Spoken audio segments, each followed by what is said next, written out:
morning, everyone. Hope everyone is enjoying the conference. I'm certainly enjoying it. Dissecting Rails. So this is an idea that I want to share with you and see how it feels. My name is Ratnadeep. I'm RTTP on the Twitter. You can find me there. I have traveled from Pune, India for this conference. So I think that by traveling this 7,767 miles, I am the one who came from the furthest away. Let me know. Yeah, actually, I will be attending another conference in Houston as well. So I thought maybe I should divide that into two. So that's still 4,000 miles. So if anyone is still more than 4,000 miles away traveling here, get in touch. Let's talk. Yeah. I'm a digital nomad apart from being a Rubyist. So what I do as a digital nomad is I go to some of the Himalayan peaks at 18,000 altitude and write some Ruby code and then claim that it's a highest altitude Ruby code. And then these are the places that I work from, where I get to have these kind of views. Yeah. So if you are into traveling and digital nomad, let's talk. whyloveruby.com. So this is one of the projects that I built some 10 years back. You go onto this site and just tell why you love Ruby. And obviously, the most voted answer there is about the community. And I'm sure everyone here will agree to that. Ruby Vernac. So this is another side project I just want to quickly talk about, as we are talking here about inclusivity, and I deeply appreciate that. Here is a code. Is it a code? It is a code, because it's a syntax highlighted, right? I'm sure you don't understand it, and it's a working code. I can execute it. Now, you're not understanding that, you're confused. Whatever feelings that you have, save those for now. I will tell you that this is a Ruby code. You see, you will still not understand the code, even though it's a Ruby code and everyone knows Ruby, right? The barrier is not Ruby. The barrier is English, right? And so the Ruby Vernac, what it does is it allows writing you code in your mother tongue. Now, you have saved that feeling of how it feels to look at that code. 95% of the world's population does not have English as their native language, and that's their feeling, right? If this intrigues you, let's meet, let's talk. I have tooling. You can quickly generate something in your language as well. Yeah. Now coming to the main point, dissecting Rails and the reason why. So I work with a lot of freshers, and what I see is when they are learning the Rails, it has gotten so big, 18 years of evolution and incremental updates and whatnot. It's very hard. The surface area is really, really big, right? And then even if someone is really curious and wants to learn Rails, there are so many places where he has to explore, and then it's tiring. So sometimes what one has to do is just assume that this is a magical part and it just works. Let's go with that, right? So that's what I feel of fixing by having a dissecting Rails. And how I'm going to do that? Instead of having an hello world application and having that application as your first application, learn small parts of the Rails. So how? Start with Ruby. I have seen many people run Rails directly. Not good. Start with Ruby. Second, continue the learning bundler. Build some gems, even with simple logic. What's next? Using the rake and understanding how that can be used for automation. What's next? Using rack for building a simple application. What's next? ERB and templating. What's next? DSL, RSpec, active support, active record. The reason I think active support is something that should be learned as a unit instead of going with the Rails is that that's where you understand Rails and Ruby differentiation. Yeah, I'm still working on this. If this is something that interests you, let's talk. Thank you. I'm Chris. I'm a senior staff engineer at Shopify. One of my passions is academic research on the Ruby programming language. And I want to present to you today a brand new peer-reviewed academic research paper on Ruby. This is research by Sophie Kaliber. It's not my work. She's a doctoral student at the University of Kent in the UK. I'm just advertising the work with her permission. So Sophie looked at call sites. A call site is somewhere where you call a method in Ruby, and call sites are absolutely everywhere. So traditional method calls like user.send welcome email, that's of course a call site, but also if you access like a field on an object, that's really a method call in Ruby. Operators in Ruby are also really their method calls, so those are call sites as well. And there's also lots of hidden call sites in Ruby. So for example, if you add to an array something that isn't an array, it'll silently call toArray for you. So there's a hidden call site in there as well as the operator. Most Ruby code is method calls, so most Ruby code is call sites, so they're very important for the performance and the way Ruby works.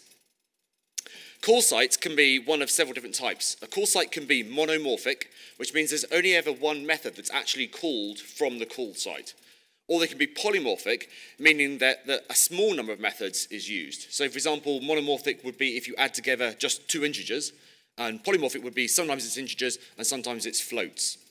And we can also have megamorphic, which means it calls one of a large number of methods, so potentially 8 methods, or potentially absolutely any method at all, like the send method could call absolutely any method at all.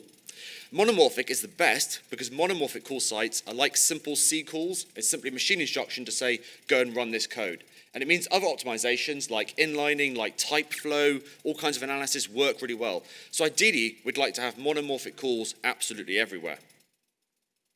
Sophie looked at a technique called splitting, which enables us to reduce the polymorphism degree in the program. So given this example program, we have a capitalized method that calls modify, which then actually calls the .capitalized method in Ruby. And we can use that with a string and with a symbol. And of course, then that means it's polymorphic. The call to modify is polymorphic, and the call to capitalize is polymorphic. And the issue is the decision about which sort of method we're going to end up calling is quite a long way from where the actual call site is. Splitting creates multiple copies of methods so that the number of potential called methods from that call site is reduced.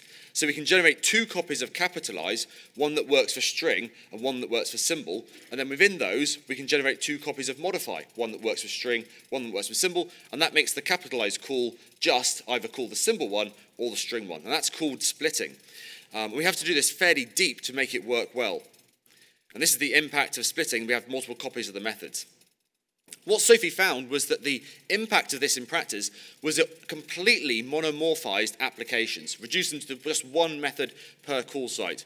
So she looked at Rails applications, some libraries like Liquid, Sinatra, things like that, and all the polymorphic calls reduced by 100%, and all the megamorphic calls reduced down to 100%. We monomorphized the full application.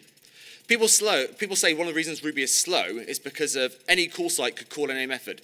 No, that's not true. Sophie showed we have the technology to fully monomorphize a Ruby application. Caveat is, may come with some cost and memory and startup all the time. This is made possible by Ruby. That's a super powerful Ruby interpreter built by Oracle and Shopify, by me and friends like Maple and Kevin Menard who are here. And dispatch chains, that's another research idea. It's a kind of multi-dimensional inline cache we invented that's being explored further by Matthew Alp at Shopify. And splitting, that's the core idea. It's an old idea, but it's been turned up to 11 in Ruby. Sophie's found it's possibly been turned up a little too far. Could this idea go into MRI and work there? Maybe. Perhaps someone should try that. If you're interested in other Ruby research, there's a website called the Ruby Bibliography, which lets you find all the Ruby research there is. Thank you very much. Good morning. Hi, this is what open source software can learn from cooperatives. I could talk about this for 40 minutes or longer. My name's Nick Caranto. I'm QRush on the internet. I've been doing side quests since the mid-2000s. You may have heard of a little website that downloads Ruby gems that 368 people have helped me with. If you ever want your code to outlive you forever, go contribute to Ruby gems. It's going to be there forever. I don't have an existential crisis about this now. The next side project that I've been doing for almost a year now, I just incorporated it, is starting a community-owned grocery store. And there's a lot, I think, to be learned from open source and cooperatives, and I feel like the missions are actually really aligned, and it's like I've been able to bring my experience from open source to this thing that's been around since the late 1800s, and I think I bet there's lots of members of co-ops in this room. If you're a member of a credit union or like a store like REI, you probably are familiar with this model. Cooperatives are people-centered enterprises that are jointly owned and democratically controlled. I feel like this feels so similar to open source projects, and I think that there's a lot the two can learn from. I was looking at different, how are the principles of these two things aligned with each other? So I was like, hey, what's the open source principles? Haven't looked at these in a minute. Transparency, that sounds good. Community, hi, here we are. Collaboration, yeah, we do that. There's a website or two that's good at that. Release early and often? Okay. Also, inclusive meritocracy. Why is this? I won't go into that. That's a different talk. Okay. So what are the cooperative principles? Voluntary and open membership. Basically, anyone can be a member. Democratic member control. So you have a process for voting, and you use democracy, a word that we should like, to do that. Members economically participate in it. Usually you pay to get in, to be a member, and then you get usually an equal share of any profits that happen. Autonomy and independence. So you don't sell out. Well, you don't like that for open source either when an open source project gets taken control over somebody, and that's co-ops are very similar. Education. You want to make sure that you train members to be productive and you train your community. My favorite one, P6, cooperation amongst cooperatives. There's not really just friendly competition, but like an active encouraging around cooperatives to work together. And of course, concern for community. These feel like open source values to me. They're very, very similar. How are they funded? Open source, we have donations, crowdfunding, there's great foundations, grants. If you're smart enough, you figure out how to make money off your open source project. I haven't done that, do that. Friendly billionaires that are probably employing you here. That's really great. How are cooperatives funded? Well, the members pay into it. And then basically it looks the same except for one really key difference that you can have debt, right? You're a corporation. And I think that's an interesting model. I don't know how that would work for an open source project. Thanks. How do these projects govern themselves? Open source. Well, there's autocracy, right? Like someone makes all the decisions. Thanks. There's democracy, hopefully. Benevolent dictators for life and core teams. Of course, there's always like, hey, you just dump a piece of code. Or, there's that one hero who maintains a critical piece of infrastructure. Cooperatives have democracy as a rule. That's how they work. Everyone's ownership is equal, and then you figure out how to bring people along on that and vote, and you also have a way to make meetings and things productive. I've been in so many open source meetings where, boy, I would love for things to have been voted on. Way more to raise past 5 minutes that really appeal to both open source and cooperatives. How you raise money, how you make sure you delegate work or you die, how you build a community, DE&I.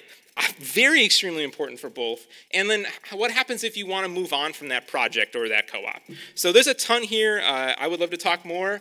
There's a bunch of amazing websites out there to learn about co-ops. usworker.coop is the one to learn about worker co-ops. And then if you are interested in like starting something, start.coop is really a great resource as well. Thank you.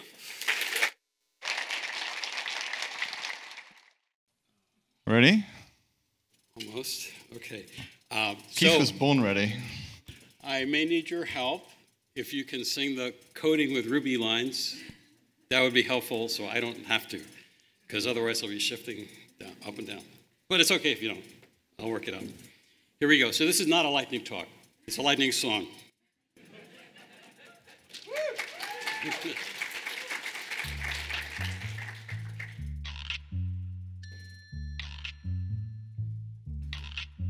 Oh, when the sun goes down, my screen's the only thing I see.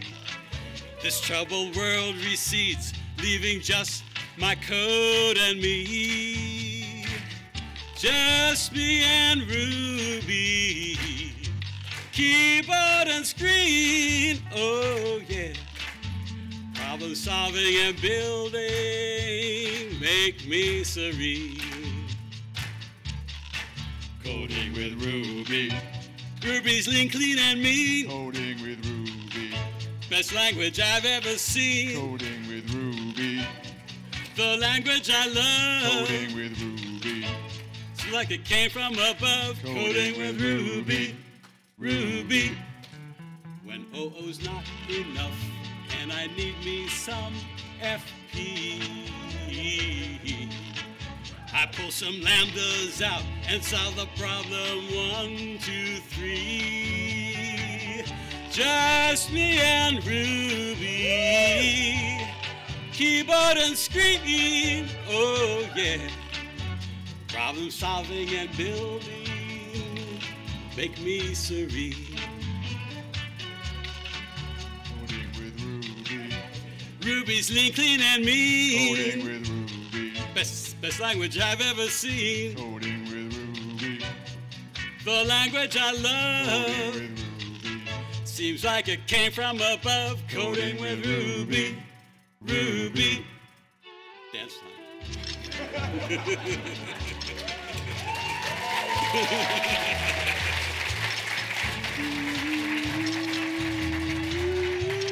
I'm not timing this, I'm just letting this go, I don't care. Just me and Ruby, keyboard and screen, oh yeah. Problem solving and building make me serene. One more time. Coding with Ruby. Ruby's lean, clean, and mean. Coding with Ruby. Best language I've ever seen. Coding with Ruby. The language I Coding love with Ruby. seems like it came from above. Coding with Ruby, Ruby. Thank you.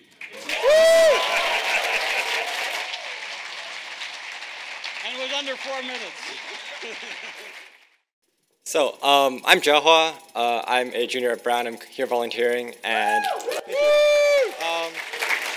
full disclaimer, I learned all I know about Ruby last night. But I'm going to be talking about church numerals. It's a functional or lambda way of representing numbers, and I think it's really cool. And I think there's some cool sugar that appears in Ruby that I think is relevant.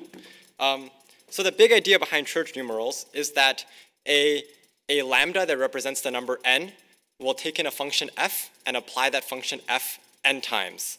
For example, we could have 0, which takes in a function f, and it's actually just the identity, so it'll just return this identity. We could have 1, which takes in a function f and just returns f. 2 could take in a function f and return f composed with f, and so on and so forth. Which is cool and all, but these are all just lambdas so far, so maybe we want a way to convert these lambdas into numbers, and the easiest way to do that is we're just going to apply the adding 1 some n number of times to 0. So we can do this church to number, which will take in a number n, and it's just going to apply n to 0. It's going to apply this adding 1 to 0 n number of times. So now when we do, cool. And so the fun thing about this is that we can also do like successors. What does it mean to be the next number after something? We're going to take in a number, and this is going to return a function that's going to apply this function, that's going to apply this function n times and then apply it one more time. So for example, 4 would be the successor of 3, 5 would be the successor of 4, and we can just sanity check this. Cool. And this composition thing is actually really cool because we can do more things with it, like adding 2 numbers. If we add n and m, this is really, we're going to apply f n times and then apply it m times again. So if we do add 4, 5, cool. And then I'll just leave with these 2 last things. We can multiply things together. And what that means, this is actually a bit weird, but I'm going to do the act of doing something n times and doing that whole thing m times. So that's actually really simple. We can just compose n with m. So if we did something like mult of 3, 4, cool, we got 12. And I'll kind of just leave this very cool little thing, and I'll leave you to ponder on this. So we can actually do powering too. And this is a bit surprising, but it turns out to just be this. So we can 3 to the power of 4. Cool. And that's all. I think it's really cool stuff. Yeah. Hey all, I was originally going to give a talk about teens building a nonprofit with financial transparency. The tech for that turned into a whole full-length talk, so I'm going to talk about this instead. Whimsical features and junior developers. My team is majority high school, gap year, and college age, and I wanted to talk a little bit about my own experience back then when I was a junior and applying that to my own team currently. So, bit about me. My name is Max Wofford. I'm a tech and design lead at a fiscal platform for nonprofits called Hack Club Bank. So if a high schooler wants to run a hackathon or something like that, they can do it under our nonprofit entity. And bit of a change in direction, but I think coding can be one of the most amazing, magical experiences. And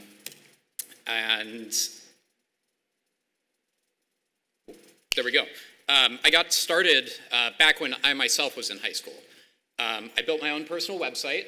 It was very janky. This is way back machine, but it kind of looked like this. The third line on the page, I think, says, there is no CSS on this page. So it's very bare bones, but it was mine, and I was just so over the moon that I had built something. After I added the basics on the website, I started building out things that I didn't necessarily need on the website, but once I had a platform to start building things, I wanted to just add to it.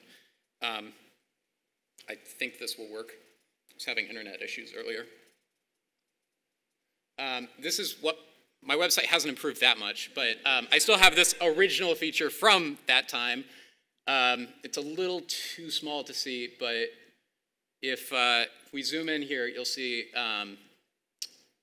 if you inspect the page, oh, I hope this works on a large screen. And the internet is not working. Okay. Yep, that switched over. Well, anyways, I will leave that as an exercise to the audience later. If you inspect the page, I detect it and reveal another hidden page underneath.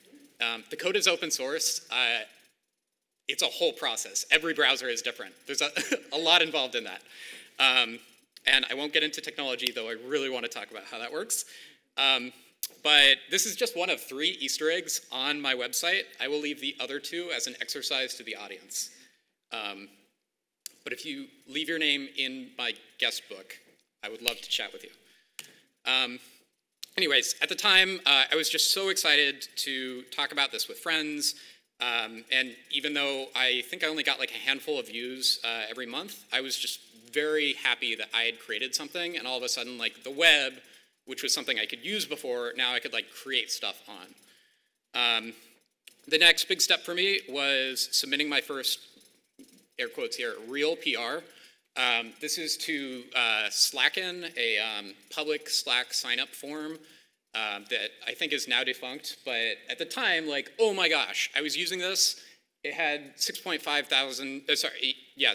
thousand stars, and it was feeling very real. And even though my PR is only 13 lines there, and I think got merged in before all the comments were addressed, may have broken a couple people's deployments. All of a sudden, I talked about this before, I was a user, and then I became a contributor. I could actually edit something that I was using.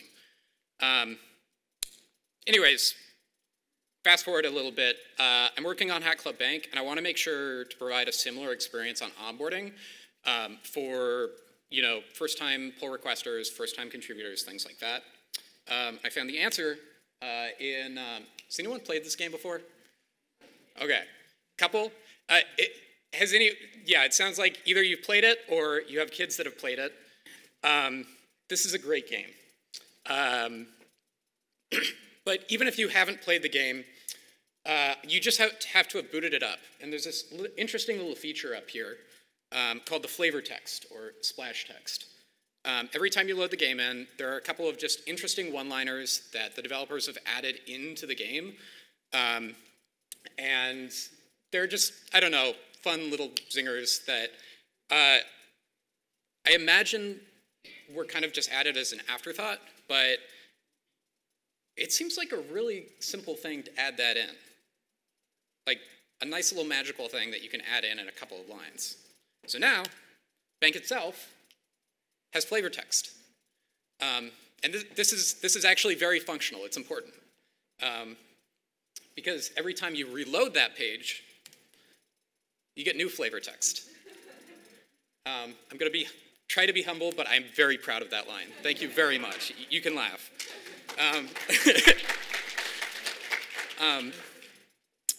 But what this also means is now for our team, we can set the expectation of, if you get invited to bank, if you start working on Hack Club Bank, you can make your first pull request and get your own Hello World into production within the first couple of days. Even if you haven't played with Rails before, you just need the general purpose knowledge, and once you start contributing, you can say, like, I have edited this, and now I can start adding more complex features in, adding more bug fixes.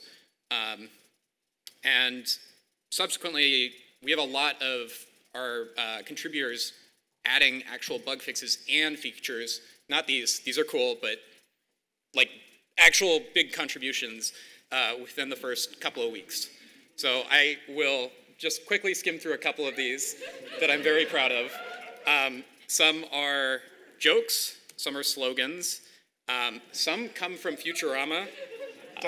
Don't make me ruin the code of conduct on stage. Come on. Anyways, if anyone here has a teenager who wants to get involved in open source, Hack Club, there are posters on the sticker table.